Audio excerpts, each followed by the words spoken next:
तो जो second number की जो न्यूज़ है वो हमारी है कि जो टीपू सुल्तान, कौन से?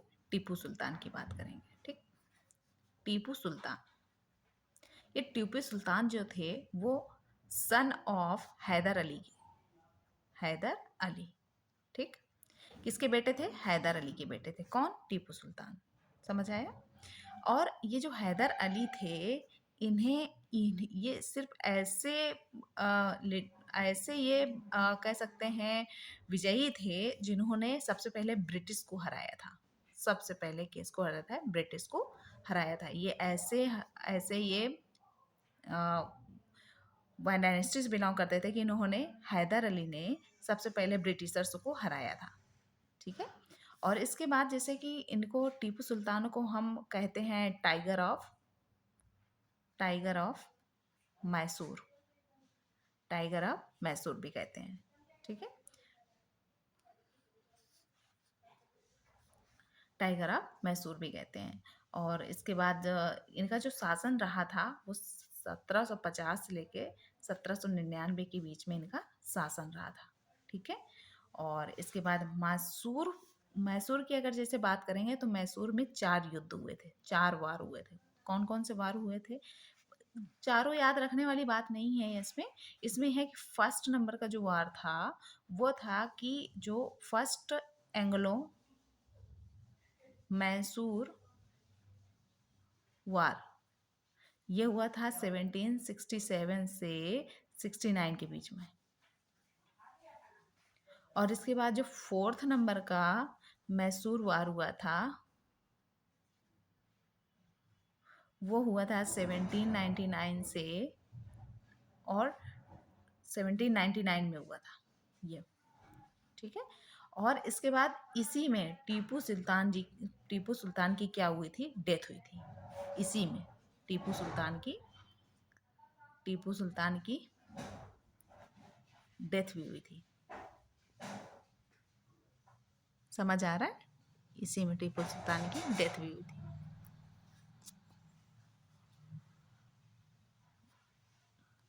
और इसके बाद की जैसे बात करेंगे तो जो रहेगा कि जो टीपू सुल्तान थे इन्होंने सबसे पहले क्या यूज़ किया था? जो तोपों का यूज़ किया गया था, तोपों का यूज़ किया गया था, वो तोपों का यूज़ भी टीपू सुल्तान के द्वारा ही किया गया था। शायद समझ आ रहा होगा, ठीक है। और टीपू सुल्तान के द्वारा ही इनका यूज़ किया गया था। किसका? तोपों का सबसे पहले इन्होंने यूज़ किया था। अच्छा, ये जो टीपू सुल्तान थे इन्होंने फ्रांस से टेक्निक सीखी थी तोपों को बनाने की। किससे सीखी थी? फ्रांस से टेक्निक, उस टाइम, उस ज़माने में। समझ आ रहा है? और इसके बाद जो टीपू सुल्तान की जो कैपिटल हुआ करती थी, वो टीपू सुल्तान की जो कैपिटल होती थी वो कैपिटल कौन सी थी? उस कैपिटल का नाम अगर हम बात करेंगे, उस कैपिटल का नाम, तो वो कैपिटल होती थी कौन सी? वो कैपिटल होती थी हमारी,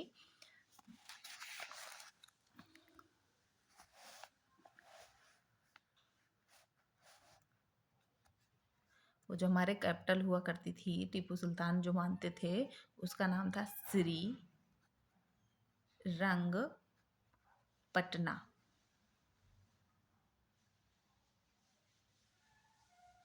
ठीक है।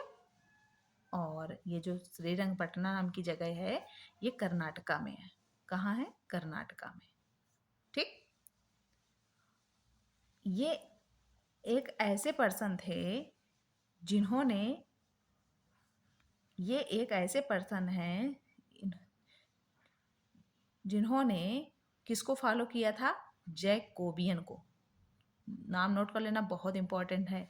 जैकोबियन क्लब को फॉलो किया था, ठीक। इनके गुरु थे जैकोबियन क्लब, ठीक है। और इन्होंने एक प्लांट भी किया था, प्लांट मतलब पेड़, प्लांट भी किया था। उसका नाम जो था, उसका नाम था tree of liberty, tree of liberty, liberty, tree of liberty उस पेड़ का नाम था, शायद आप लोगों को समझ आ रहा होगा।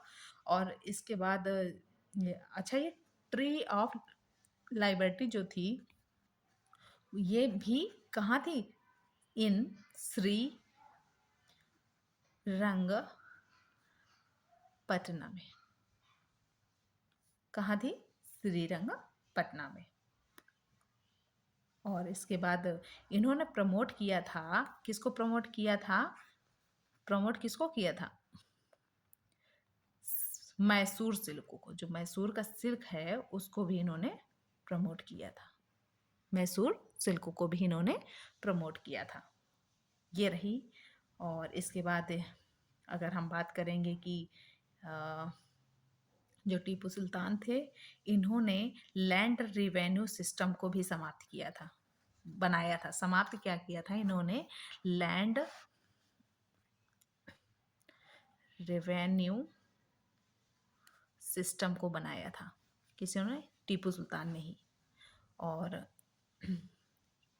अगर हम बात करेंगे कि मैसूर किस लिए फेमस है, तो मैसूर जो फेमस है वो सिल्क के लिए फेमस है।